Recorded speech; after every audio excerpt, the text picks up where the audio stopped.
Om Sahana Bhavatu Sahano Bhunaktu Sahaviryam Karavavahai Tejasvinavadhitamastu ma Vidvishavahai. Om Shanti Shanti Shanti. Om Purnamadah Purnamidam Purnat Purnamudachyate Purnasya Purnamadaya Purnamevavashishyate. Om Shanti Shanti Shanti. Shruti Purananam Alayam Karunalayam Namami Bhagavatpadam Shankaram Lokashankaram Shankaram Shankaracharyam Keshavam Badarayanam Sutrabhashya Krutau Vande Bhagavantau Punah Punah Ishvaro Gururatmeti Murtibheda Vibhagine Vyomavadvyapta Dehaya Dakshinamurtaye Namaha. Chaitanyam Sarvagam Sarvam Sarvabhuta Guhashayam Yat Sarva Vishayatitam Tasmai Sarva Vide Namaha.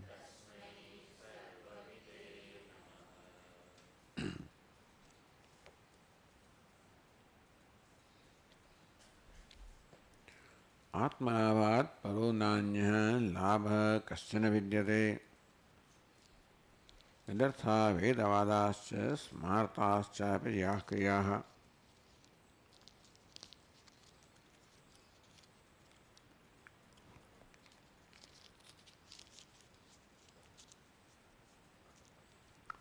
What is the reason why?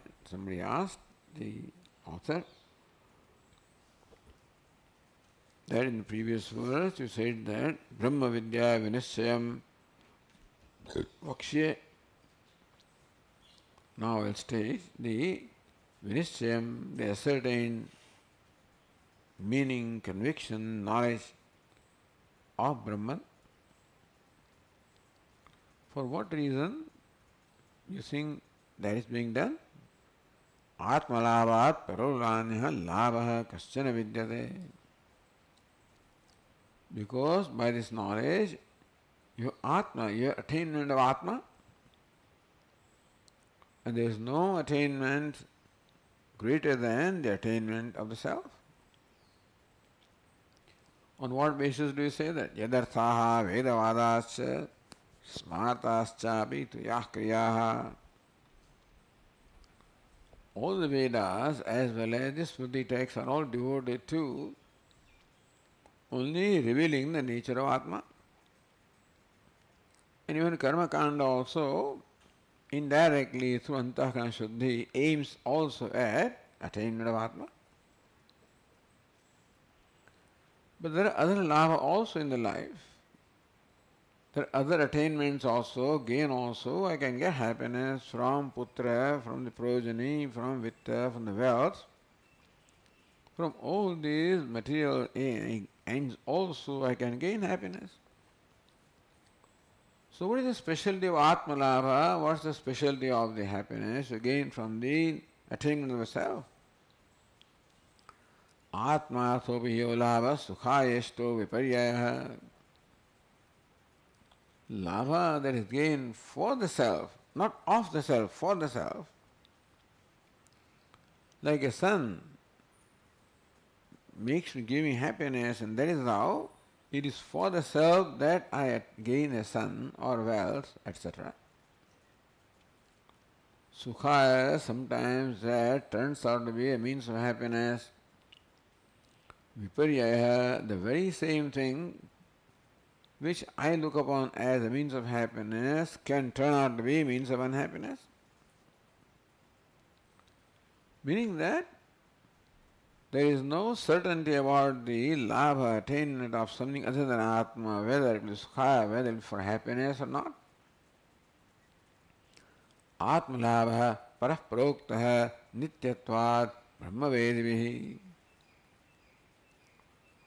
What is the distinction that the Atma labha, the attainment of Atma, what distinction does it enjoy? Nityatvat, it is eternal.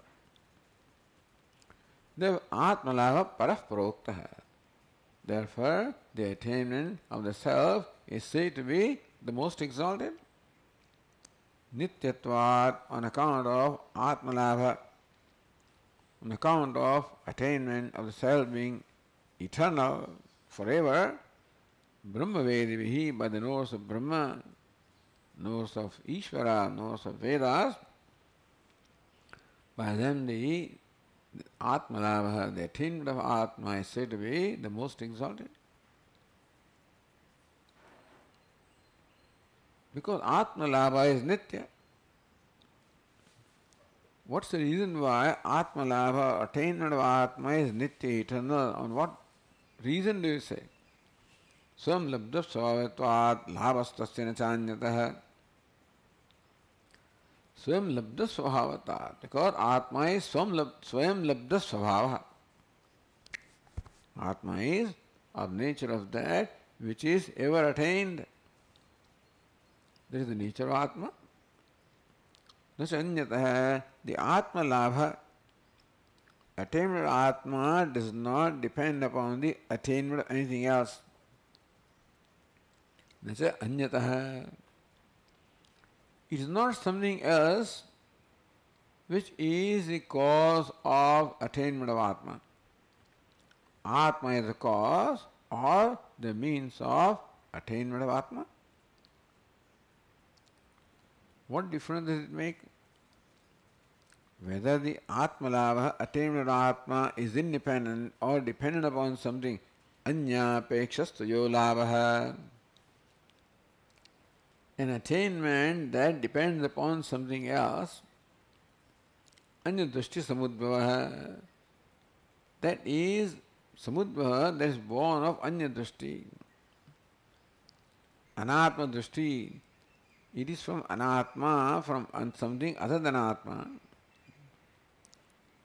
And that is how that labha that is based on something else is because of looking upon that as anatma, as non-self, as anya, as something other than myself, or also looking upon happiness as anya, other than myself. Therefore, the happiness becomes the object of attainment, for which then I depend upon something other than myself. But that anya drishti, that happiness is different from me, or that for that matter anything else which I think is means of happiness is different from me, avidya syat, that anya drishti, looking upon some anya, other than myself, anatma, is due to avidya, because what is Atma. Tannasho moksha uchyate. So what is moksha? Merely dispelling of ignorance. What is the nature of ignorance? How do we know there is ignorance in our life? Anya drishti. Ignorance causes me to look upon things as anatma, as other than myself. Ignorance causes me to look at myself as an individual entity confined to this body-mind sense complex. In short, ignorance causes identification. The body-sense-mind complex, and therefore habitually, by default, I look upon myself as body, as big as body, as good as body-mind sense complex. And therefore, anything outside that boundary becomes non-self, something other than myself. This is what avidya does. Not that there is an Atma, not that there is anything other than Atma at all, other than myself. It is ignorance that causes the notion of anatma. That there is something other than Atma is the notion, is Brahma, the delusion caused by ignorance. Therefore, it is not that I have to make something mine. It's not that I have attained something. Everything is already attained. And that happens when the notion of unattainment is destroyed or dispelled by the knowledge of the true nature of self. When I recognize the self as all-encompassing, all-inclusive, apnoti, that it pervades everything called Atma, when the true nature of Atma is known, there is no anatma that remains.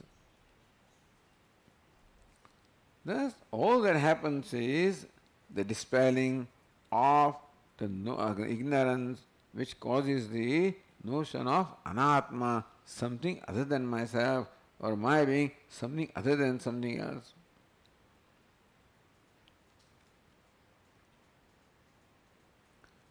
Moksha, nitya, nirdisha, paramananda, avirbhava, ajnanahani lakshana. What is moksha? Avirbhava. What is knowledge? Avirbhava, manifestation of Paramananda.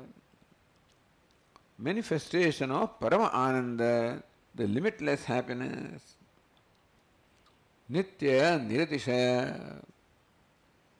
Not only the Ananda is Parama, most exalted, it is Nitya, eternal, ever there, Niratishaya, unsurpassable. That Ananda, which is the nature of Atma, which on account of ignorance remains as though unmanifest. And therefore, I am deprived of the experience of or the benefit of my own self, that is Nitya Niratishaya Ananda. What knowledge does is it removes the veil of ignorance and the notions born of ignorance. And therefore, there is a manifestation. If the Nitya Nirdishaya Ananda was attained, if moksha was attainment of the Nitya Nirdishaya Anitya Ananda, then what is attained can also be gone, lost. Not attainment, avirbhava. It is the manifestation of what is already there. Meaning moksha is not attainment of something unattained, it is only manifestation of what is, recognition of what is.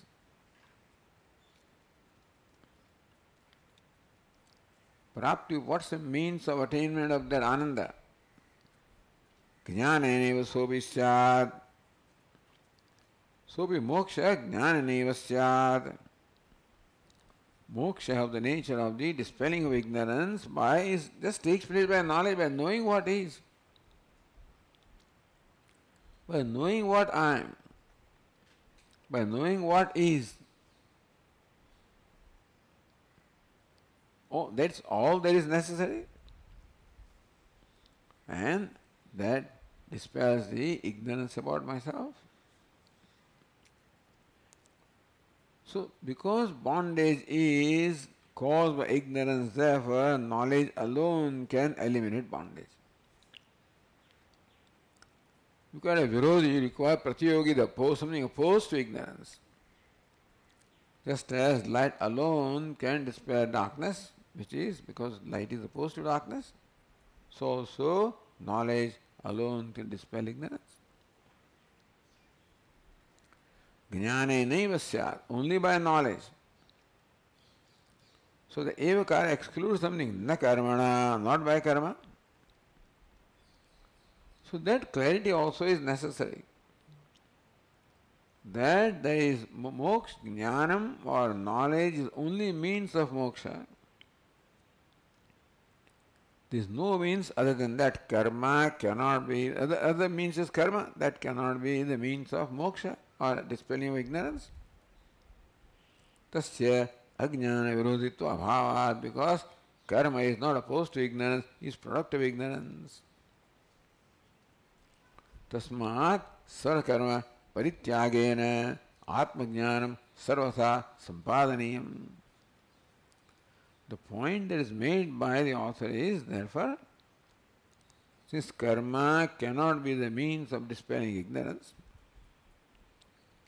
in all that is desired dispelling ignorance, since knowledge alone can do that, therefore a commitment to the pursuit of knowledge at the exclusion of karma, which is not opposed to ignorance, which is a category of ignorance.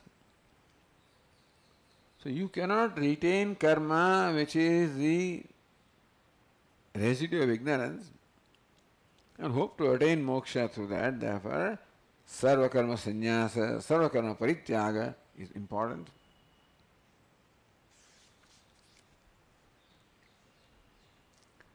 All right, going to the next verse, we say that the karma is unopposed to ignorance.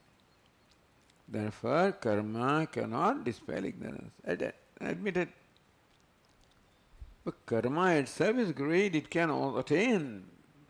Why not karma itself can attain moksha?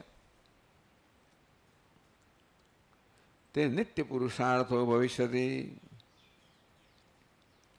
If moksha is nitya, why not karma be the means of attaining moksha which is nitya? We admit that jnanam is a means, and karma cannot have ignorance, but karma can attain moksha anyway, because karma can attain anything. It's a very powerful means.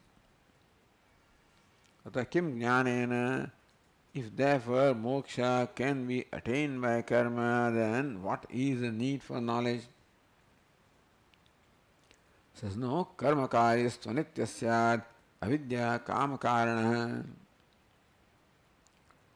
Karma karya. Karya means that which is accomplished by karma. Karma sadhyam.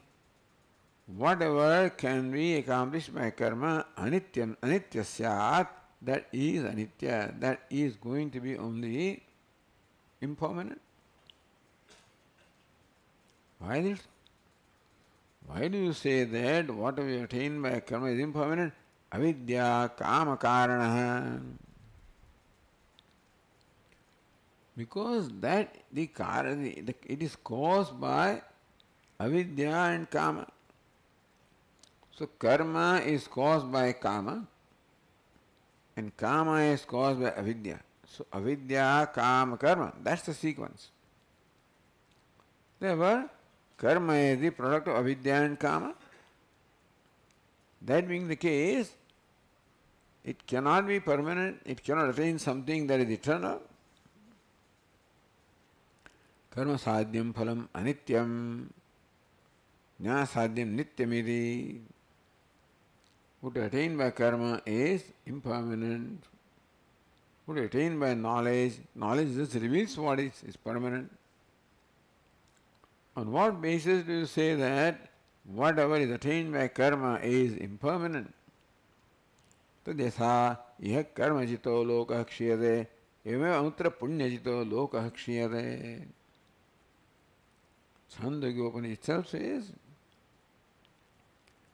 just as in this world, what attained by karma is perishable, so also in the other world, Swarga, is attained by punya, that is also perishable. Therefore, karma kanyas karya anitya. What is caused by karma is anitya. Itself Shruti says. Brahmavid apnodi param, whereas knower of Brahman attains param, limitless. So knowledge brings about the param, limitless. Third is shoka mahatmavit, elimination of all shoka, attainment of all happiness. Thus the Veda in its own words, so many words, says that the result of karma is impermanent and the result of jnanam is permanent.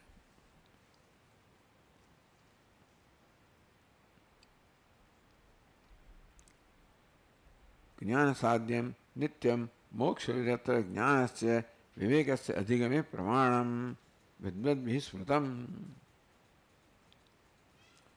So this is the pramanam already said by vidvadbhi smrutam. But the wise, but the great ones say that brahmavit apnodi param.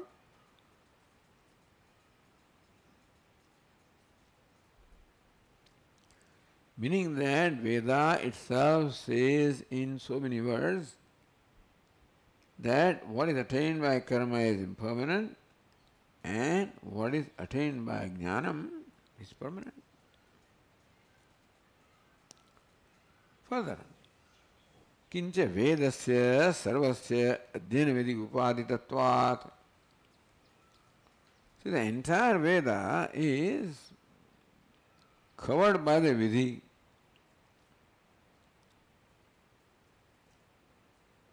Since swadhyaya adhyatavya, one must study the Vedas. The study of the Veda is enjoined by the Veda, by the scriptures. What is enjoined by the scripture must be hita sadhana, it must be the means of my well-being. Therefore, apurusharthe pariyasana ayogad. That Veda itself says that one must study the Veda. That vidhi must be fruitful, it cannot be fruitless. And therefore, even the fact that the study of Veda is enjoined means that that study must lead to the attainment of your goal of life, otherwise it will not be enjoined. Parapurushartha parivasanaya, all right. When will the study of the Veda result into the attainment of moksha? Aikya jnana pratam eshtavyam. So first of all, the study of Veda is enjoined, therefore Veda must be the means of the Paramapurushartha, the means of ultimate goal. So what is that the Vedas teach? Because of which the study of Veda becomes the means of the moksha, Paramapurushartha. Aikya jnana pratam eshtavyam. Veda is apparently, Veda seems to be teaching variety of things. What is paratvam? Tatparyam. What is it that the Veda is devoted to, committed to? What is the commitment of Veda? Veda may appear to teach many things, but then what is it that Veda has in mind? What's the intended meaning or the knowledge that is meant to be communicated by Veda? Aikya jnana pratam eshtavyam. You have to accept that the Veda is devoted to, committed to revealing the knowledge of non-dual. Then only that study of Veda, which means knowing what the Veda teaches, which means Aikya jnanam, in order that the human being may gain the knowledge of non-dual, and Veda are the only means which reveal the non-duality. It is for that reason that the study of Veda is enjoined. Study of Veda is enjoined, which means that that study must lead to Paramapurushartha, moksha, and that can be only when there is aikyam. Therefore, Aikya jnanam is a tatparyam of Veda. The purport of the Veda, or what the intent is to convey the non-dual. Tadna karma sutta, therefore, even though there is karma in Veda, in karma kanda, Veda cannot have tatparya, Veda cannot have devotion, commitment to karma as a means of moksha. It is knowledge and also knowledge non-dual. That must be the means of moksha. Jnanikartha paratvattam vakyamekam tato viduhu. So Mimamsaka say that the primary subject matter of Veda is karma. Vedantin says that the primary subject matter of Veda is jnanam. Jnanikartha paratvattam. So entire Veda, including Karma Kanda, also is devoted to only the knowledge of non-duality. Ekam vakyam tato viduhu. Therefore, Veda is looked as one continuous whole. Vedantin does not accept two different sections of Veda as karma and jnanam.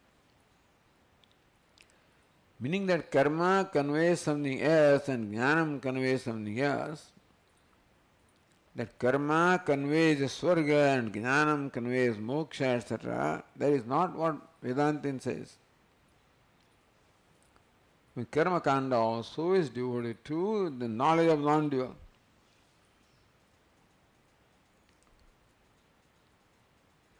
Therefore, the knowledge of non-dual is one subject matter of the entire Veda, of both Karma Kanda and Jnana Kanda.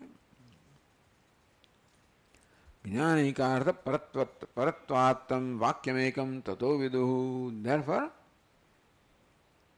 the sages say that Veda is one vakyam, one continuous whole, revealing one subject matter, and that is Aikya Jnanam.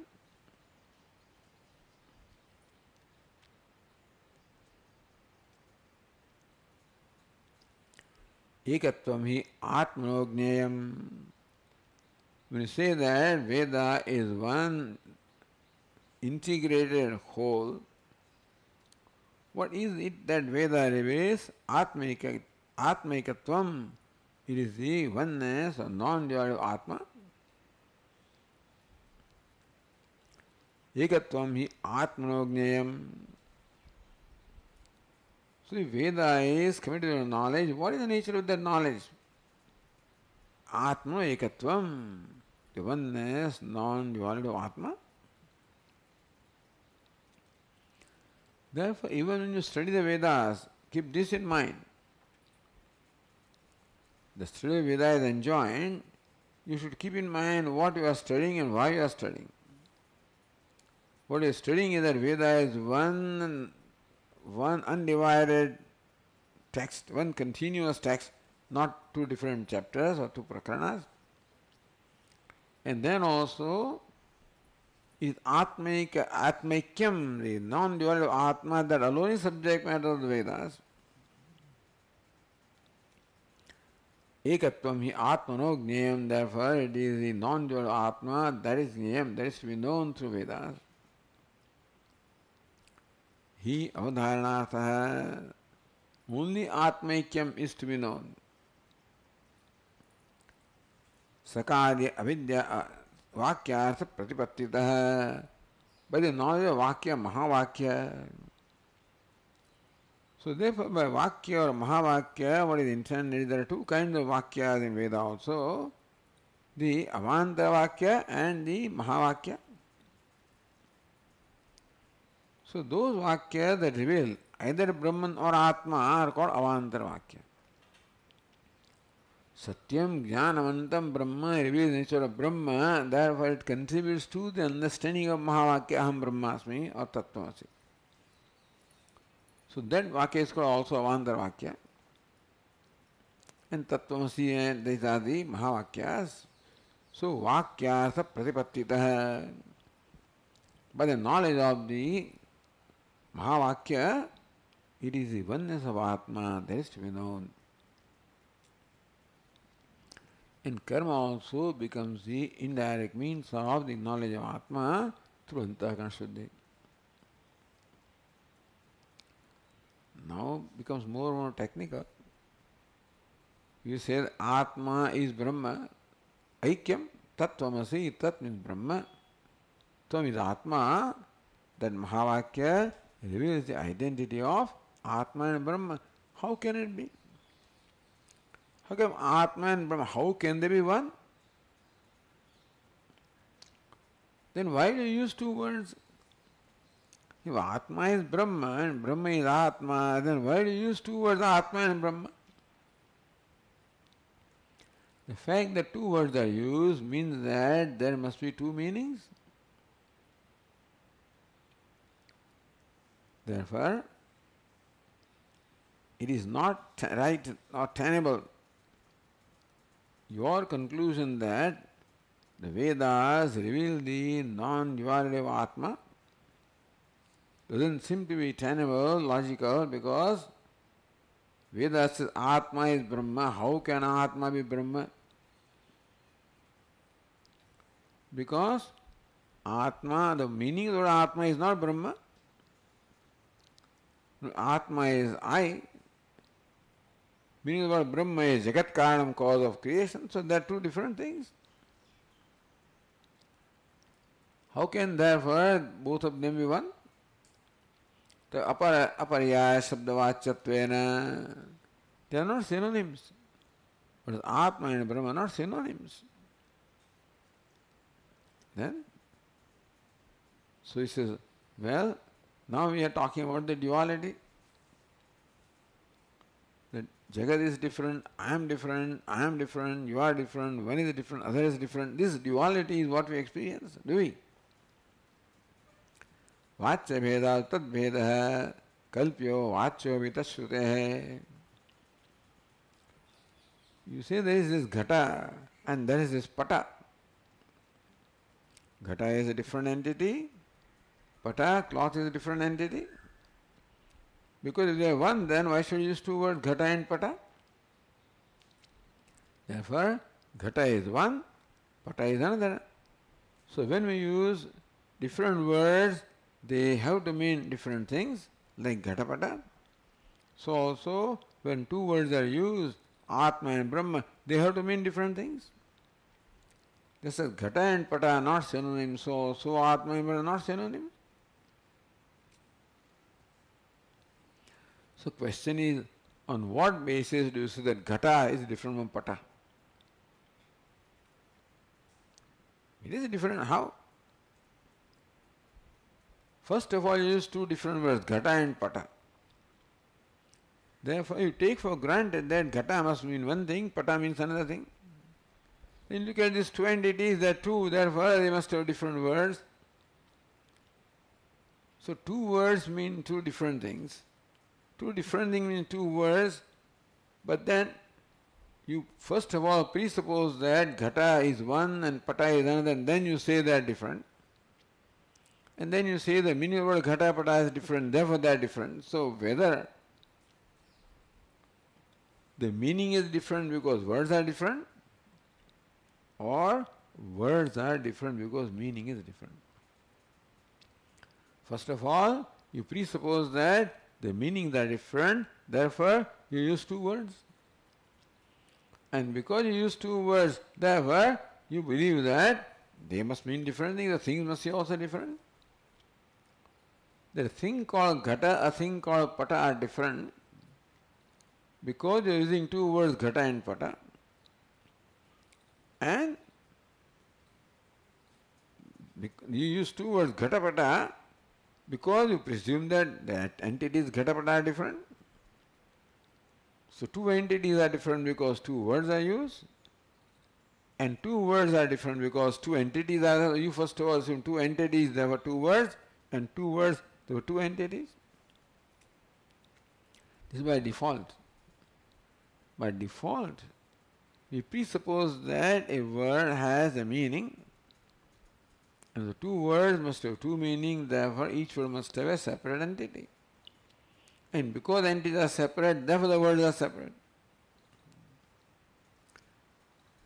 Vachya veda tad veda kalpyo vachya vita shrute. Because vachya, the literal meaning of the word ghata is different from that of pata, therefore the entity ghata pata are different. And you presuppose that ghata is different, pata is different, therefore you assume that the words ghata pata mean different.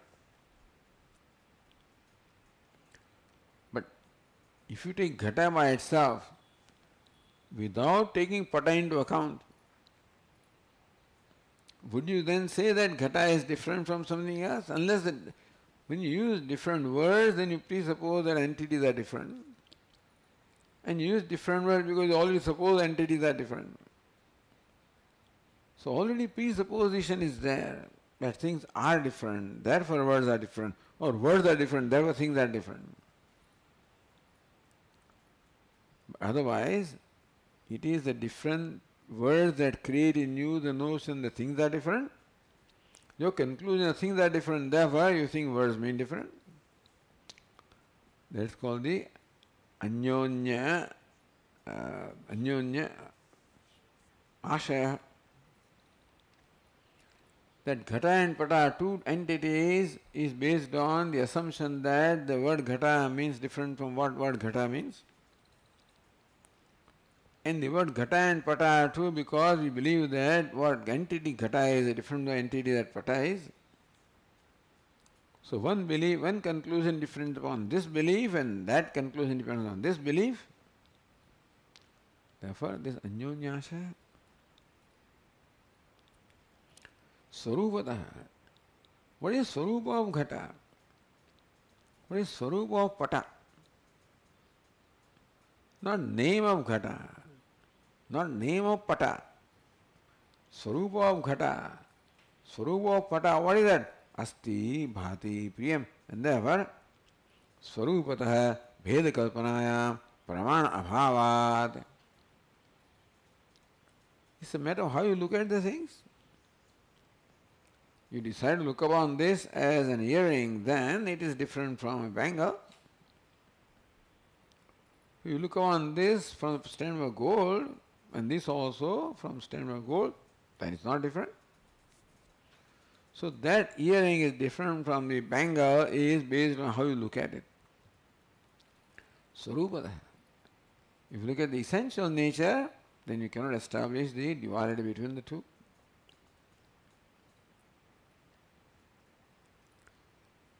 Purvavadi Shankade, then the Purva Pakshi says, Trayam Vaidam Na Rupam Karma Eti Shrutya Bruhadarnika Upanishad says, the universe consists of Nama, Rupa, Karma, name, form and function. Therefore, Shruti seems to say that the creation made up of the name, form and function is different from Atma. That's what Shruti seems to say. Shruti calls the universe Nama, Rupa, Karma. It doesn't say it is Atma. Shruti also uses the words Nama, Rupa, Karma for the creation. Shruti could not have used these different words had they been not different from Atma. Idi Shrutya tata Atmatiriktam Rupam Proktam. Thus, when the Upanishad describes the universe as Nama, Rupa, Karma, it seems to imply that they are different from Atma because different words are used. Nama is one thing, Rupa is another thing, Karma is the third thing.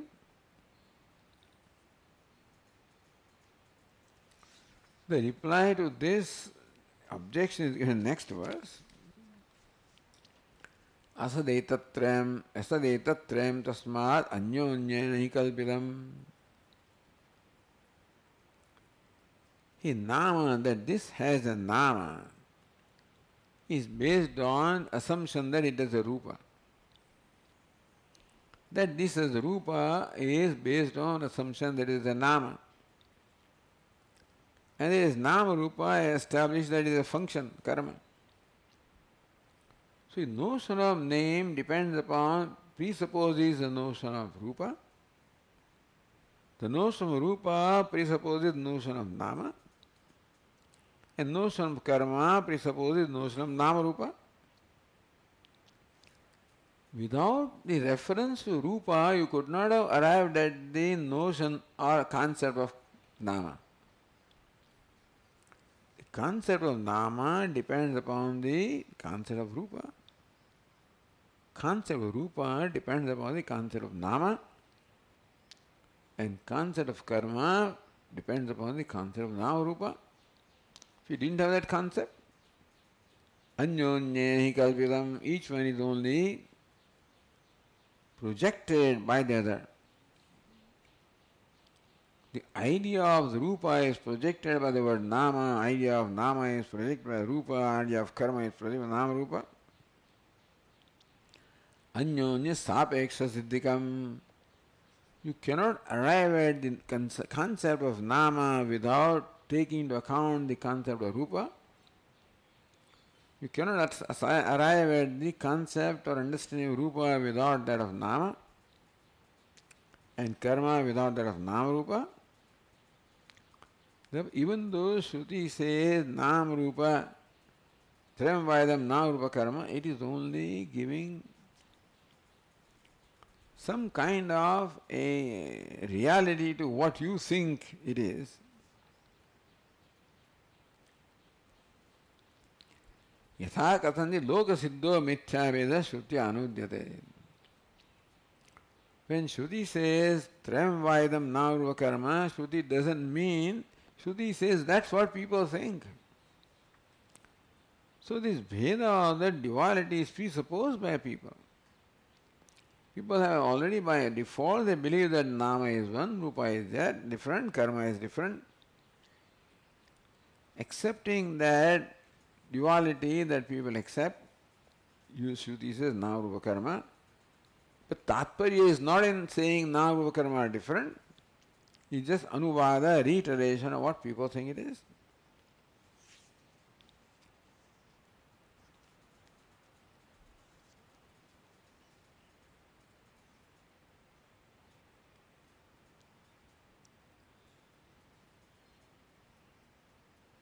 Therefore, the verse 11 said, Asadetam trem tasmad anyonyena kalpitam. Since nama requires rupa and karma, rupa requires nama and karma, karma requires nama and rupa. So without the notion or the concept of nama rupa, you can't arrive at karma, and so on and so forth. Shruti herself says further, Rashi krutya shrutya proktam yatahayam anirupita akara bheda prapanchah tada heto tatsaram dushyam. Since Shruti wants to first arrive at what is the nature of this universe. So before the nature of universe is determined, and before that Shruti says there is nama rupa karma. Then Shruti further says what it is. That what you say nama is nothing but the manifestation of speech. Which nama is the vishesha or specific manifestation of speech. Rupa is the specific manifestation of the eyes or the color. Karma is the specific manifestation of body, that's why the karma is performed. So all the namas are reduced to vak, all the rupa is reduced to the duk and or chakshu, and all the karma is reduced to shariram. And then they are all further reduced to ultimately sat. Shruti herself says. The Shruti herself shows us how to slowly dissolve the visheshata or the particularity, and how to resolve into samanya, the similarity. And ultimately Shruti shows how all of these are reduced to sat. That's all it is. Vishesha pravilapanena tat samanyam tat samanyatritvam abhidaya Viditatmananda sat ekamayam atma says this nama, rupa, karma, each one of them ultimately resolves to sat. That is mahasamanyam. And that alone is atma, sat is atma. And thus atma ekaha sat na etatrayam. What is atma? And there is sat, and nothing else is there. These three are only apparent. Only one sat appears as nama, rupa, karma. So Shruti shows us how to appreciate things. By habit, we are, by default, I should say that, we are habituated to take the Nam Rupa Karma as different from each other. And so this variegated universe is there. If this conclusion did not matter, then Shruti may not care for it. But that conclusion matters.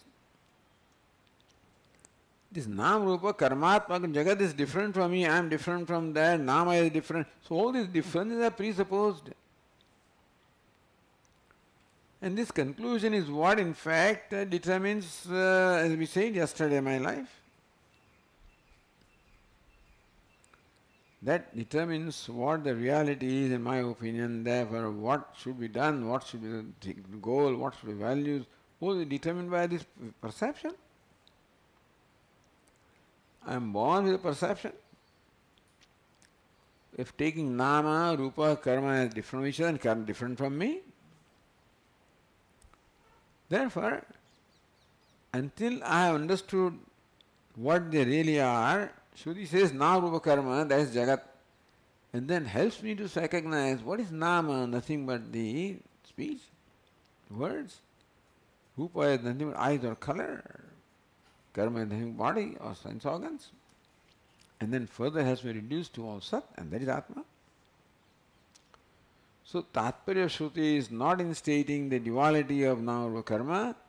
Tatparya should lead us from where we are to where we should be, namely it is Sat. Asadetattrayam tasmat anyonyanahi kalpitam. Now, author gives interesting examples of how one thing creates how word creates, how Nama creates the Kalpana of Rupa. How Rupa creates Kalpana of Nama. Kruto varno yatha shabda shruto nyatra dhyavahi. Verse 11 said, Varna, a particular form, Nama, Rupa or Varna. So either Nama, Rupa or here word Varna is used, means form. Let us say there is Indra. Indra, the Rupa Vishesha, Sahasraksha, Vajrabahu, Tvadi. The god Indra is well known to have 1,000 eyes and is wielding the weapon, that is Vajram, the thunderbolt. So, that in the Dhya Pratyuhya. So first of all you have in mind this form of Indra and then you draw that. So when you draw Indra, the form of Indra on a, let's say on a canvas, on a wall, that form of Indra is, is based on what? On what you have heard about Indra. And when somebody draws that, then you again, from that form the name Indra comes, from the name Indra the Rupa comes. When word Indra is uttered, this picture is created in your mind, that's the picture that you draw on a canvas or a wall. When you see a picture, then the name gets, again created in your mind, remembered in your mind. So in Vyavahara also we see that the name Indra is not independent of the form Indra and form Indra is not independent of the name Indra. The name or word Indra causes the Rupa and the Rupa Indra causes the word. Therefore, this Anyonya Ashraya means it is Mithya. What is Satyam? Satyam is that which stands on its own. Satyam is that which does not depend upon anything for it to be, that's called Satyam. The Nama cannot be called Satyam because it depends upon Rupa. Rupa cannot be called Satyam because it depends upon Nama. Usa Mithya.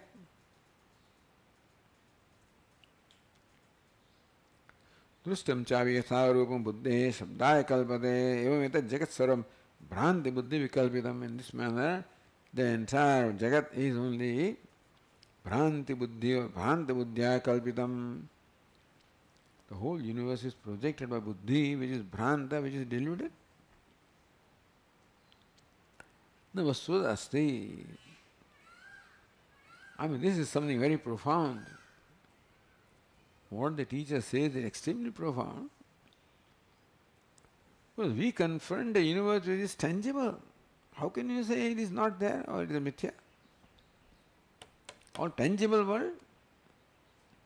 It creates a tangible emotion in me. The moment I interact with the world, something happens to me. Either I like it, I don't like it, I want it, don't want it. Something happens. Otherwise, I don't care. If the interaction with something did not create any kind of a response in me or reaction in me, I remain what I am, then there is no problem. But here it creates raga or dvesha. If it does not create right now, it will create tomorrow. It depends on the situation. Then anything can create raga, anything can create dvesha. Therefore, it is important to understand what it is. Raga dvesha are created not because of what the world is, they are created because of what I think it is. Therefore, Shruti has to clarify. That is why Shruti must enable me to see what is. Bhranti buddhi vikalpitam asadetat tato yuktam satchin matram nakalpitam. All the nama, rupa, karma, which is mutually dependent, does not stand on its own. They all stand on something else. Therefore, nama, rupa, karma, which are interdependent, must be the manifestation of something different from them, something that transcends them. That's something adhishthanam. Therefore, nama, rupa, karma are all adhyaropa, superimposition, which spring from the adhishthanam, which pervades the adhyaropa, and that is only asti bhati priyam. So what is the most common denominator of nama, rupa and karma is asti bhati priyam. Asadetat tato yuktam satchin matram na kalpitam. Asti and bhati is something that cannot be denied by nama, rupa or karma. Nama denies rupa, rupa denies, they mutually exclude each other. Like here the bangle excludes the earring and that excludes the chain, but they do not exclude gold. Similarly also nama excludes rupa. Rupa excludes. So in rupa there is an excludable element and non-excludable element, understand? The bangle does not totally displace the earring. This part of earring that is not displaced by bangle, that is gold. So nama does not completely displace rupa. There is something in rupa that remains, that is sat. And rupa does not completely negate nama, there is sat which is non-negatable. Satchin matram na kalpitam. So what is kalpitam can be negated, what is not kalpitam cannot be negated. So chainness can be negated, gold cannot be negated. And there was satchit matram na kalpitam. We find that nama, rupa, karma, they are all kalpitam because they can be negated, leaving satchit astibhadipyam or astibhati.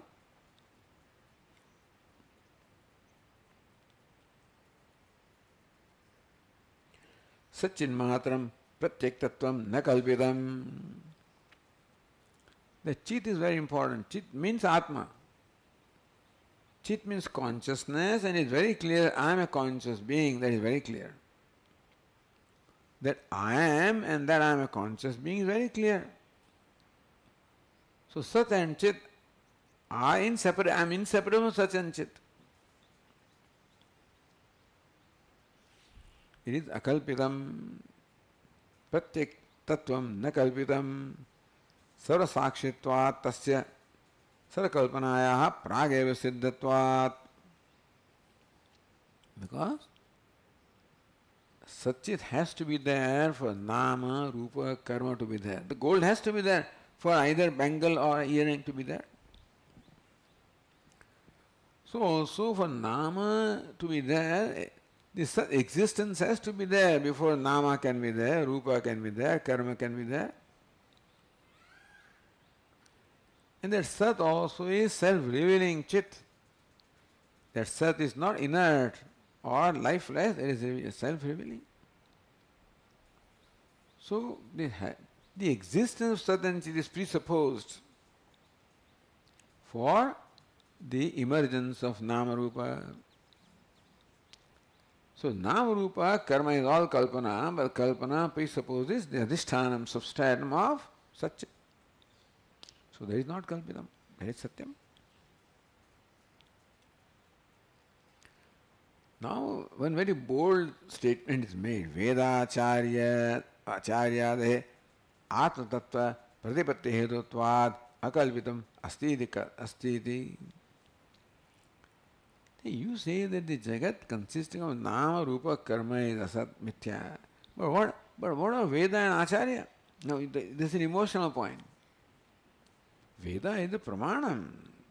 And that's the scripture which reveals this Mithyatma of the Jagat and Satyatma of the Atma.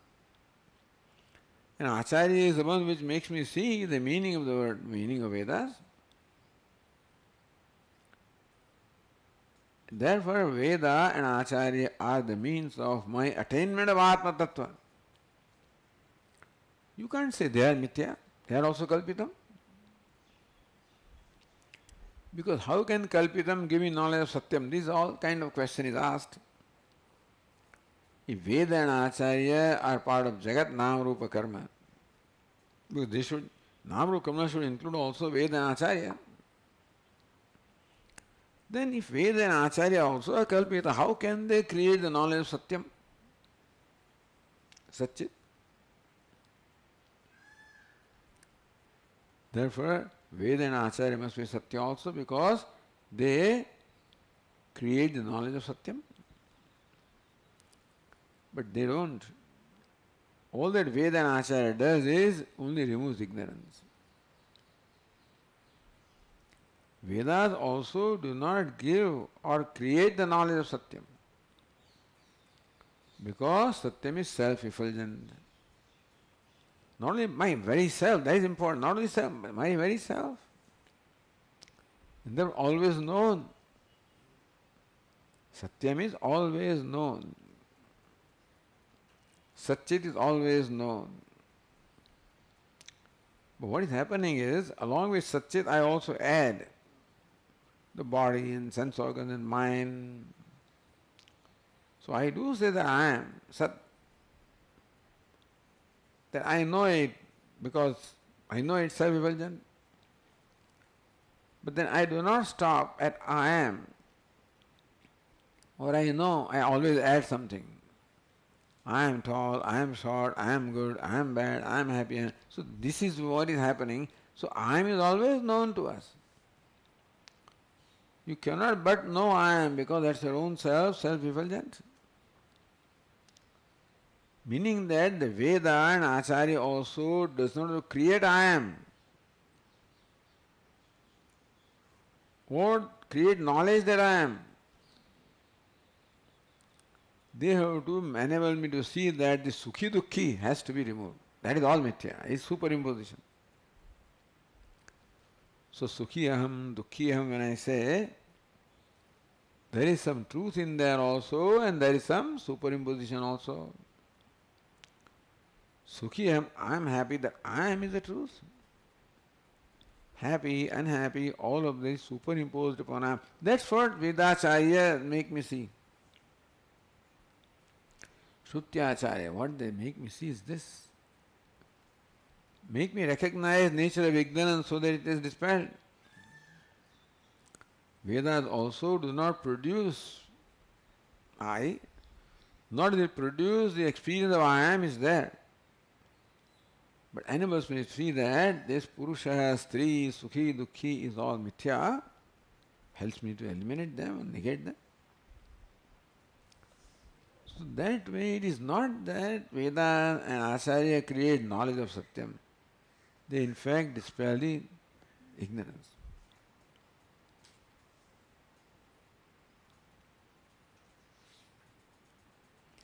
Vedaschapi sevadyo vedyam chanyattu kalpitam. Vedaschapi seva adhya, the adhya. the primordial being, that's Atma, Adya. Because sarva sakshitvat tasya sarva kalpana prageva siddhatvat. The kalpana presupposes always some basis, and anything existence presupposes sakshi. So sakshi has to be there, adhishthanam has to be there. And therefore purva siddha atma is purva siddha, pre-existing on its own. Say eva Vedopi, then who is Veda? Atma alone is Veda, Atma alone is Acharya. The Maya makes Atma alone manifest as Veda. Maya makes Veda, Atma alone manifest as Acharya, and then everything else also. So when you say that Veda is teaching you, Acharya is teaching you, what is it? It's Atma that is manifested as Veda, Atma that is manifested as Acharya. Therefore, Atma, the consciousness, that the conscious entity, that's what teaches me. The inner thing, unconscious, cannot impart knowledge. In Veda also, the Atma is a conscious entity. Acharya also, Atma is a conscious entity. So when you think that the Acharya imparts knowledge to you, is Atma, the consciousness that is an Acharya, that imparts knowledge. Because unconscious cannot impart knowledge. So Veda imparts knowledge, the Atma, that is in Veda, that's what imparts the knowledge. Anyattu visheshamatram kalpitam, whatever it is there in Veda, other than Atma is kalpitam. What is in Acharya also, other than Atma also is kalpitam. Tathacha kalpita vishesha anugatatvena atma bodhagatvam. Therefore, Veda is kalpita. In that Atma is the samanya. So anugatatvena, in Veda also the vishesha is there, samanya is there. So name, form, function, Veda is kalpitam. And Atma is the samanya, anugatam, ever pervading. Acharya also, the name, form, function is kalpitam. Atma is satyam. Therefore, Atma eva bodhakatvam. So Atma is that which pervades or which exists, inheres in Veda as well Acharya, that alone is bodhaka. Although outwardly we say that Veda is bodhaka, Veda is what imparts knowledge. Acharya is bodhaka, Acharya is what imparts knowledge. It's Atma which is inhering in Veda and Acharya, that's what actually is bodhaka. Sarva kalpana, apavada, bhaditata, and how does the bodha take place? How do the Vedas and Acharya, how do they impart this knowledge? By negating what is superimposition, negating what is mithya. Sarakalpana, apavada, avaditaya, tasya bodhyatvam. So when the Vedas and Acharya teach us that this Nam Rupa Karma is nothing but Brahman, oh, this Jiva is nothing but Brahman, how do they do that? Sarva kalpana apavada. Whatever is the kalpana in that Jagat Nam Rupa Karma by apavada, by enabling us to see the mithyatma of that. In Jiva also, whatever is kalpana to enable me to see mithyatma of that. And therefore, even what is the one who teaches me is Atma, and what is taught also is Atma, because after elimination of all mithya, what remains is Atma. So Atma is teaching Atma to Atma. Atma in the form of Veda and Acharya is teaching Atma, there is this Jiva. What is teaching? Atma is being taught. That's all there is nothing other than that. So thus far we have come, and we will continue from here tomorrow.